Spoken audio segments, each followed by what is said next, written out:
రాష్ట్రంలో కూటమి ప్రభుత్వం వచ్చిన తర్వాత ఎవరిని హౌస్ అరెస్టు చేయలేదని హోంమంత్రి అనిత తేల్చి చెప్పారు. తిరుపతిలోనూ ఎవరిని నిర్బంధించలేదన్నారు. గతంలో జగన్ ఏ కార్యక్రమానికి వచ్చినా ప్రతిపక్ష నాయకులను హౌస్ అరెస్టు చేసేవారని, ఇప్పుడు ఆ పరిస్థితులు ఎక్కడా లేవన్నారు.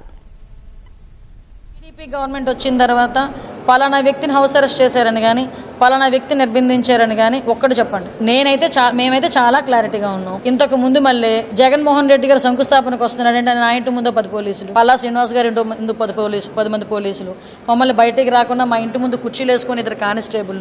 ఈ కల్చర్ పోయిందండి. మీరు ఏదైనా మీకు స్వతంత్ర ఇప్పుడు అక్కడ ఎస్పీ చెప్పింది ఏంటి, రండి అక్కడ ఏదైనా గొడవ జరిగే పరిస్థితి ఉంటుంది కాబట్టి ఒక వర్గం ఒకసారి వెళ్ళండి, ఇంకో వర్గం ఇంకొకసారి వెళ్ళండి అని చెప్పారు తప్పించి ఎక్కడా కూడా ఎవరిని కూడా నిర్బంధించలేదు. మేము నిర్బంధించు హౌస్ అరెస్ట్లో నిర్బంధించడం లాంటివి ఏమీ లేవు. పరదాలు లేవు, చెట్లు కొట్టడాలు లేవు, ఏమీ లేవు. సజావుగా ప్రజాస్వామ్యబద్ధంగా ఎన్డీఏ గవర్నమెంట్ పరిపాలన సాగుతుంది.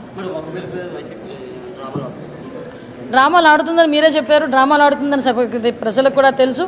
ఈరోజు ముస్లిం మైనార్టీల తాలూకా అభివృద్ధి, వాళ్ళ సంక్షేమే ధ్యేయంగా ఈరోజు ఎన్డీఏ గవర్నమెంట్ పనిచేస్తుంది. దానికి మాత్రం మేము కట్టుబడి ఉన్నాం.